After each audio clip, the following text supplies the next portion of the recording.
மட்டும் உடனே வந்துடுறீங்களாடா? நேத்து நடந்த நியூஸ் எங்கடா? இன்னும் ஒரு பக்கம் கூட காணோம். ஒரு சேனல் கூட வரலடா. முக்கியமா இந்த சன் டிவிக்கார எங்கடா போனீங்க? மக்களே, மீடியாலுமே இந்த நியூஸ் வரல. வீடு புகுந்து ரேப் பண்ணியிருக்கான். இதை பத்தி எந்த நியூஸ் சேனலுமே வாயை திறக்கல. ஏன் இப்ப வாயை திறந்தா எலெக்ஷன்ல ஓட்டு குறைன்னு பாக்குறீங்களா? இல்ல சட்ட ஒழுங்கு சந்து சிரிக்குதுன்ற மக்கள் கேள்வி கேட்பாங்கன்னு சொல்லிட்டு பாக்குறீங்களா? ஏண்டா மீடியா நீங்களும் இவ்வளவு கேவலமா இருந்தீங்கன்னா மக்கள் எதை பார்த்துட்டானா நம்புவாங்க? அப்ப சோசியல் மீடியா இல்லைனாக்கா சுத்தமா நீங்க சொல்றதுதான் உண்மை, ஸ்டாலின் சாரோட ஆட்சியில் என்ன நடக்குதோ அதுதான் உண்மை அப்படின்ற மாதிரி காமிச்சுப்பீங்களா? உங்களை நீங்களே நல்லவங்க மாதிரி காமிச்சுப்பீங்களா? KKR ஃபேமிலிக்கு வணக்கம். எத்தனை வீடியோ நாங்கள் போடுறது, எத்தனை வீடியோ போட்டாலும் என்ன யூஸ் இருக்குது? ஒரு யூஸும் கிடையாது. என்னை தவிர்த்துட்டு எவ்வளவோ பேர் இந்த சோஷியல் மீடியாவில் அவ்வளோ ஆதங்கமாக வீடியோ போட்டுட்ருக்காங்க. நீங்கள் பார்க்குறீங்களா இல்லையா? இந்த அரசாங்கம் ஒரு வீடியோ இல்லைன்னா ஒரு வீடியோ கண்டிப்பாக பார்க்கும். இந்த நாட்டில் நடக்கிற விஷயங்கள் என்ன ஏதுன்னு உங்களுக்கு புரியுதா இல்லையா? உங்கள் குடும்பத்தில் ஒன்றும் நடக்கலை, அதனால் நீங்கள் அமைதியாக இருக்கீங்களான்னு எனக்கு புரியல. சேலத்தில் ஒரு பொண்ணு, 9வது படிக்கிற பொண்ணு, பாலியல் வன்புணர்வு செஞ்சுட்டாங்க அப்படின்னு சொல்லிட்டு அவமானம் தாங்க முடியாமல் தூக்கு மாட்டின்னு சேர்த்துட்டு இருக்கு. அவங்க அம்மா ஹாஸ்பிட்டல் அப்படி கதறி அழுகுறாங்க. நல்லா இருக்கா உங்களுக்கு பார்க்கறதுக்கு இதெல்லாம்? இல்லை நல்லா இருக்கான்னு கேட்கு. சட்டம் என்னையா பண்ணிட்டு இருக்கு? இன்னும் தூங்கிட்டு தான் இருக்குமா? இல்லையுமா இதுக்கப்புறமா தூங்கிட்டு தான் இருக்குமா? இவ்வளோ நேரம் தூங்கிட்டு போதாதான்? இல்லை பலியான எண்ணிக்கை உங்களுக்கு பத்தலையா? பெண் பிள்ளைகள் நிறைய இருக்காங்க, இப்படியாச்சும் பலியாகட்டும் அப்படின்னு சொல்லிட்டு உங்களோட எண்ணம் ஏதாச்சும் இருக்கா?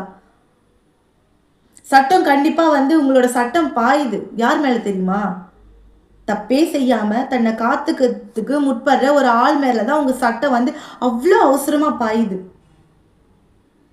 எவ்வளோ வீடியோ கால் நாங்களும் திரும்ப திரும்ப திரும்ப போடுறது. என்னடா எப்ப பார்த்தாலும் இதே ஒரே வீடியோ போடுறாங்கன்னு கூட நீங்க யோசிக்கலாம். பார்க்குற மக்களை கேட்குறேன்னா, எத்தனை வீடியோ போட்டுங்க என்னங்க இருக்குது? திருந்துறாங்களா? இல்லை எதனா போராட்டம் பண்றாங்களா? இந்த ஆடை ஆடை சுதந்திரத்தை பற்றி யாராச்சும் பேசிட்டாங்கனாவே பெண்ணுரிமை பேசுகிறோம் அப்படின்னு சொல்லிட்டு இந்த மகளிர் கேங்கெல்லாம் ஒரு கேங்க் வரும். அந்த கேங்கெல்லாம் எங்கே போச்சு? இப்போ எத்தனை பேர் போராட்டம் பண்ணிட்டு இருக்காங்க? ஒரு இருளர் சமுதாயத்துக்காக சூர்யா அவர் அவ்வளோ பேச்சு பேசினாரு. இருளர் சமுதாயத்தில் ஒரு பொண்ணை பாலியல் வன்புணர்வு பண்ணியிருக்காங்க. அந்த பொண்ணுக்காக சூர்யா ஏன் குரல் கொடுக்கல? எங்கே போச்சு இந்த சங்கம், மகளிர் சங்கம் எல்லாம் எங்கே போச்சு?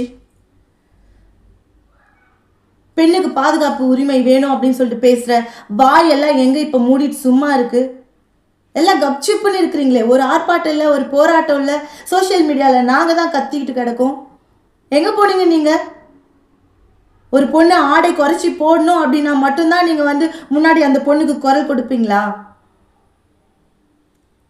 அரை நிர்வாணமாக செத்து போயிருக்கு ஒரு பொண்ணு, அந்த பொண்ணுக்கு குரல் கொடுக்க நீங்கள் வர மாட்டீங்க.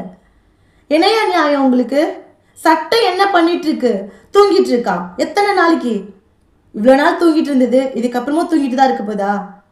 நாடு நல்லா முன்னேறிடும். ஒரிசால ஒரு பொண்ணு, சின்ன பொண்ணு விளையாட சொல்லிட்டு அந்த பொண்ணு ஒரு கிரவுண்டில் விளையாடி இருக்குது. அங்கே ஒரு பொதுல ஒரு பையன் பாலியல் வன்கொடுமை பண்ணிட்டு இருக்கான். அவங்க அப்பா வேலை செஞ்சுட்டு வரும்போது இந்த நாய் கடிச்சிட்டு இருக்கு அந்த பொண்ணை. மனுஷன் நாயின் கூட சொல்லக்கூடாது, நாய் இருந்தால் கூட நன்றி இருக்கும். இந்த கடிக்கிற நாயை பார்த்துட்டு பெத்த அப்பாவுக்கு எப்படி இருக்கும்? கல்லை கொண்டு அடிச்சிருக்காரு. அந்த பையன் செத்துட்டான். அடிச்சடியில் அந்த பையன், ஒரே அடிதான், அடிச்சடியில் அந்த பையன் செத்துட்டான். கொலைகாரன்னு சொல்லிட்டு அவங்க அப்பா அந்த பொண்ணோட அப்பாவை கொலைகார பட்டம் கொடுத்து ஜெயிலுக்கு அனுப்புறீங்க. என்ன சட்டம்? எப்படி கெஞ்சினுமா? ஐயோ சாமி, கண்ணு ராசா, என் பொண்ணை விட்டுருப்பா அப்படின்னு சொல்லிட்டு. ஆனால் அந்த அப்பாவுக்கு அவ்வளோ பெருமை. அந்த ஃபோட்டோவில் பார்க்குறேன், அவ்வளோ அந்த முகத்தில் நான் பொண்ணை காப்பாற்றிட்டோம் அப்படின்ற ஒரு சந்தோஷம். எவ்வளவோ பொண்ணுங்களை உயிரை காப்பாற்றணும், எவ்வளவோ பொண்ணோட மானத்தை காப்பாற்றணும்னு அந்த அப்பாவுக்கு இருக்கிற அந்த முகத்தில் ஒரு சந்தோஷம் பார்த்தீங்க. எனக்கு அதை பார்த்தது அழுக வந்துச்சு. அவ்வளோ சந்தோஷமாக அந்த போலீஸ் கூட்டிகிட்டு போகிறாங்க, ஃபோட்டோ எடுக்கிறாங்க, அவ்வளோ சந்தோஷமாக இருக்குது. ஒரு அப்பாவா அவரோட கடமையை செஞ்சாரு அப்படின்ற ஒரு சந்தோஷத்தில் இருக்கார். எல்லாரும் நினச்சிட்டு இருக்கீங்க எங்கேயோ நடக்குது அப்படின்னு சொல்லிட்டு. பெரிய பெரிய இடத்துல இருந்து ஏதாச்சும் ஒன்று ஆனால் அந்த பெரிய ஆளுங்களுக்கு அப்போ தான் உங்களோட ரியாக்ஷன் நல்லா இருக்குமா? ஒன்லி ஆக்ஷன் ரியாக்ஷன் அப்போ தான் இருக்குமா? ஒரு ஏழை பொண்ணுக்கோ ஒன்றும் இல்லாத மக்களுக்கோ இந்த சமூகத்தில் எங்கேயோ ஒரு மூலையில் நடக்கிற ஒரு பாலியல் வன்புணர்வு போன்ற ஒரு பொண்ணுக்கோ உங்களோட குரல் கண்டிப்பாக இந்த சட்டம் குரல் கொடுக்காது. இல்லை, வருத்தமா இருக்குங்க, எனக்கே கஷ்டமா இருக்குங்க. எத்தனை வீடியோ போடுறது? என்னடா திருப்பி திருப்பி திருப்பி இந்த வீடியோ போட்டிருக்குமே, எப்போ இது ஒரு நிலைமை மாறும்? எவ்வளோ பேர் எனக்கு புரியல. இப்போ நான் எங்கேயோ இருக்கேன், எனக்கு இங்கே ஒரு 10 பேர் எனக்கு சப்போர்ட் கிடைச்சா கூட நான் போயிட்டு இங்கே போராட்டத்தில் இறங்கணுன்ற ஒரு ஆதங்கத்தில் இருக்கேன். வீடியோக்காக இது பேசல, சீரியஸாகவே சொல்லி மனசில் ஓடிட்டுருக்கு. லாங்குவேஜ் தெரியாமல் என்ன பண்ணுறது ஏது பண்ணுறது புரியணும். இதே தமிழ்நாட்டில் இருந்தேன்னா கண்டிப்பாக நான் இறங்கி போராட்டம் பண்ணியிருப்பேன். லாங்குவேஜ் தெரியாமல் முடிச்சுட்டு உக்காந்துட்டு இந்த வீடியோவில் கத்திட்டு கிடக்கேன். இந்த ஃபேஸ்புக்கோ இன்ஸ்டாவும் போய் பார்க்கவே முடியல. எனக்கு மட்டும்தான் அந்த வீடியோஸ் எல்லாம் வருதா இல்லை எனக்கு ஒன்றுமே புரியல. என்னடா நடக்குது, இது பொய்யா உண்மையான? ஒரு அம்மா கத்தின அந்த 9வது அந்த பொண்ணு தூக்க மாட்டின்னு எதுக்கு செத்துது? அந்த நாயே இருக்கு, உசுரோட கடிச்ச நாயே இருக்கு. உனக்கு என்ன, நீ எதுக்கு இறக்கணும்? அவங்க அம்மா அழுகுறாங்க. உங்களுக்கெல்லாம் புரியுதாங்க நான் எதுக்கு இவ்வளோ கோவப்படுறேன், எவ்வளோ ஆதங்கப்படுறேன், திரும்ப திரும்ப இந்த வீடியோவை எதுக்கு நான் போட்டுட்ருக்கேன் அப்படின்னு சொல்லிட்டு. இந்த அரசாங்கம் நம்மளுக்காக ஒன்றும் பண்ண போகிறது இல்லைங்க. இந்த அரசாங்கத்தை நம்ம தாங்க மாற்றணும். எல்லாத்துக்கும் எதுக்கோ ஜாதி லொட்டு லொசுக்கு அதுக்கு இதுக்குன்னு சொல்லிட்டு எதுக்கோ போராட்டம் பண்ணிட்டுருக்கோம்ல. ஏங்க இதுக்கு யாருமே போராட்டம் பண்ணுறதுக்கு முன் வர மாட்டீங்க? ஒரு 10 வீட்டில் இருக்கிற மக்கள் கூட ஒன்று சேர்ந்து ஒரு போராட்டம் பண்ணி ஏதாச்சும் ஒரு தீர்வு கொண்டு வரணும். சட்டம் உடனே நம்ம ஜனாதிபதி அம்மா சொன்ன மாதிரி அந்த சட்டத்தை கண்டிப்பாக அமுல்படுத்தியே ஆகணுங்க. திரௌபதி முர்மு வந்து அந்த அம்மா வந்து அந்த யார் குற்றவாளி அப்படின்னு தெரிஞ்சு அடுத்த நிமிஷம் அவனுக்கு தண்டனை கொடுக்கணும். அதுவும் என்கவுண்டர் போடணும்னு சொல்லியிருக்காங்க. தள்ளியெல்லாம் தண்டனை கொடுக்கக்கூடாது. இவன் தான் குற்றவாளின்னு தெரிஞ்ச உடனே அவனை வந்து 2-3 நாள் அவனை என்கவுண்டர் பண்ணியே ஆகணும். ஆனால் இப்படி நடக்குதா இங்கே? அப்படி பண்ணால் மட்டும்தாங்க கண்டிப்பாக இந்த குற்றங்கள் குறையும். அதை கொஞ்சம் தெரிஞ்சுக்கோங்க.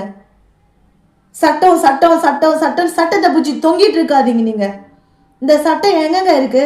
நம்மளுக்காக தாங்க சட்டம். மாற்றுங்க, சட்டத்தை மாற்றுங்க. குற்றவாளிக்கு அதிகபட்ச தண்டனை என்னவோ அதை கொடுங்க. மறுபடியும் அந்த குற்றத்தை எது பண்ண மாட்டானோ அந்த தண்டனை கொடுங்க. தப்பே கிடையாது. எதுக்கு தயங்குறீங்க நீங்க?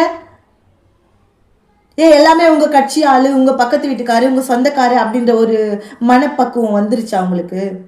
உங்க ஆளுங்க எங்க ஆளுங்க எங்க கட்சிக்காருங்க அப்படின்னு அப்படிதாங்க முக்கால்வாசி இப்ப இருந்துட்டு இருக்கு. அதனாலதாங்க சட்டமும் இப்படி தூங்கிட்டு இருக்கு. கரெக்டா? கத்திட்டு கிடக்கணும். இந்த மாதிரி சோசியல் மீடியாவில் வந்து கத்திட்டு கிடக்கணும், ஆதங்கப்படணும், அழணும். அவ்வளோதாங்க எங்களால் முடியும். வேற என்னங்க பண்ண முடியும்? இதை பார்த்து இந்த கத்தல் கதறல் இதை பார்த்தாச்சு இந்த சட்டத்தை மாற்றுவீங்க, அவங்களுக்கு ஒரு சரியான தண்டனை கொடுப்பீங்க அப்படின்னு பார்க்குறோம். அதையும் பண்ண மாட்டீங்க. எங்களோட வலியும் வேதனையும் உங்களுக்கு வேடிக்கையாக இருக்குது இல்லை? உங்கள் வீட்டில் இல்லை ஏதாச்சும் ஒரு பணக்கார வீட்டில் இந்த ஒரு இழவு நடந்தாதான் இது நடக்கக்கூடாது, நான் சொல்லவும் கூடாது. அப்படி நடந்தால் தான் உங்களோட ஆக்ஷன் நல்லா இருக்குமா அப்படின்னு தான் எனக்கு கேள்வி.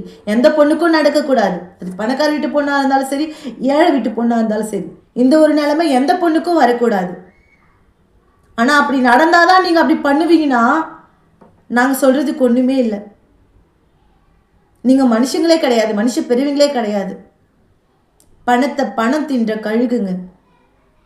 அவங்கெல்லாம் உடம்பு திங்கிற கழுகுங்கன்னா நீங்கள் பணம் திங்கிற கழுகுங்க. சட்டத்தை மாற்றுங்க, தயவு செஞ்சு கேட்டுக்கிறேன். போதும், முடியல. ஒவ்வொரு பெத்தவங்களோட வலி என்னவா இருக்குன்னு சொல்லிட்டு அவங்கவுங்க நிலைமையில இருந்து யோசிச்சு பாருங்க. எனக்கு என்ன அப்படின்னு சொல்லிட்டு நீங்கள் இருந்துருவீங்க. என் குடும்பத்தில் பாதுகாப்பாக இருக்குது, என் பொண்ணு பாதுகாப்பாக இருக்குது, என்னை சுற்றி இருக்கிறவங்க பாதுகாப்பாக இருக்கிறாங்க. அப்போ அவங்களும் அப்படி தானே நினச்சிருப்பாங்க. கூட இருந்த நாயை தானே கடிக்குது. கொஞ்சம் யோசிச்சு எது ஒன்று பண்ணுங்க. தண்டனை உடனே கொடுங்க. யாருன்னு தெரியுதா? தண்டனை அவனுக்கு வந்து விசாரணை நல்லா வைக்காதீங்க. எதுக்கு விசாரணை வைக்கிறீங்க? விசாரணை வச்சு என்ன பண்ண போறீங்க எனக்கு தெரியல. விசாரணையை வச்சு என்ன பண்ண போறீங்க, இல்லை என்ன சாதிக்க போறீங்க? இது மேலேயும் நீங்க அரசியல் நடத்துனீங்கன்னு வச்சுக்கோங்க. இதை விட ஒரு கேடுகட்ட ஈன பிறவி ஜென்மங்கள் யாருமே இருக்க மாட்டாங்க. இன்னொரு டைம் யாருன்னா ஆடை சுதந்திரம், பொண்ணுக்கு எல்லா உரிமையும் இருக்கு அப்படின்னு சொல்லிட்டு இங்க பிரச்சாரம் பண்ணிக்கணும், கொடி பிடிச்சிக்கணும், எந்த ஒரு மகளிர் அணியோ இல்லை கட்சியோ இங்க வந்துச்சுன்னு வச்சுக்கோ, உங்க மேல காரி துப்பத்துக்கு பார்த்துட்டு இருக்காங்க. வந்துடாதீங்க, தயவு செஞ்சு வந்துடாதீங்க. இவ்வளோ நடந்திருக்கு இந்த 1 மாசத்துல, எவ்வளோ விஷயம் நடந்திருக்கு. எங்கேயாச்சும் யாருக்காச்சும் ஒரு பொண்ணுக்கு நீங்கள் வந்து இந்த மாதிரி பண்ணியிருக்கீங்களா? போராட்டம் பண்ணியிருக்கீங்களா? உண்ணாவிரது தின்னுட்டு மூக்க பிடிச்சிக்க தின்னுட்டு வீட்டில் உட்காந்துட்டு இருக்கீங்களா நியூஸாக பார்த்துக்கிட்டு? நாங்கள் கதறிட்டு கிடக்கோம் சோசியல் மீடியாவில் வந்து. எங்ககிட்ட பவர் இல்லை, ஒன்றும் இல்லை. இப்போதைக்கு இது மட்டும் தான் எங்கள் பவர். இந்த யூடியூப் மட்டும் தான் பவர். இந்த ஃபோன் மட்டும் தான் எங்களோட பவர். இதில் தான் எங்களோட ஆதங்கத்தை சொல்ல முடியும், எங்கள் ஆதங்கத்தை கக்க முடியும், எல்லாத்தையும் வெளிப்படையாக பேச முடியும். வேற வழி இல்லை. ஆனால் உங்களுக்குன்னு ஒரு பவர் இருக்கு. அந்த பவரை எதுக்கு எங்களுக்காக நீங்கள் யூஸ் பண்ண மாட்டீங்க? கண்ட நாய்களுக்கு எல்லாம் சப்போர்ட் பண்ணுறீங்க, தப்பு பண்ணுற நாய்களுக்கு சப்போர்ட் பண்ணுறீங்க. புரியல எனக்கு. ஐயோ சாமி, முடியல. பேசி இதை பற்றி பேசக்கூடாது, நம்ம வேற எதனா டாபிக் பேசலாம், இந்த சமூகத்துக்கு தேவையான டாபிக் பேசலாம் அப்படி சொல்லிட்டு தான் யோசிப்பேன். ஆனால் திரும்ப திரும்ப திரும்ப திரும்ப இதே தான் கண்ணுக்கு வந்து தொலைக்குது. என்ன பண்ணுறதுனே தெரியலையே. ஒவ்வொரு அம்மா அழகா குழந்தைங்களை நினச்சி கதறும் போது எனக்கு இங்கே பகீர்னுது. பக்கத்தில் என்ன பேச போனாலும் ஐயோ நம்ம பொண்ணுக்கு எதுனா ஆயிடுமோ அப்படின்னு பயம் இருக்கு. பயந்து பயந்து பயந்து பயந்து என்னங்க வளர்க்குறது நாங்கள் குழந்தைங்கள? எங்களுக்கு ஒரு பயம் இல்லாத எங்கள் பொட்ட பிள்ளைங்களை வளர்க்கணும் அப்படின்றதுக்காக தயவு செஞ்சு கொஞ்சம் ஏதாச்சும் பண்ணுங்க, ஏதாச்சும் பண்ணி தொலைங்க. வேற வழி இல்லை. உங்களை கையெடுத்து கும்பிட்டு கேட்டுக்கிறேன். இதுக்கு மேலே என்ன சொல்கிறதுன்னு தெரியல. இந்த வீடியோ எத்தனை பேர் பார்க்குறீங்களோ இல்லையோ, பார்த்தீங்கன்னா கூட ஒரு சப்போர்ட் கொடுக்க மாட்டீங்க பார்த்தீங்களா? நீங்கள் அங்கே நிற்கிறீங்க. சாமி ரொம்ப சந்தோஷம். Thank you so much.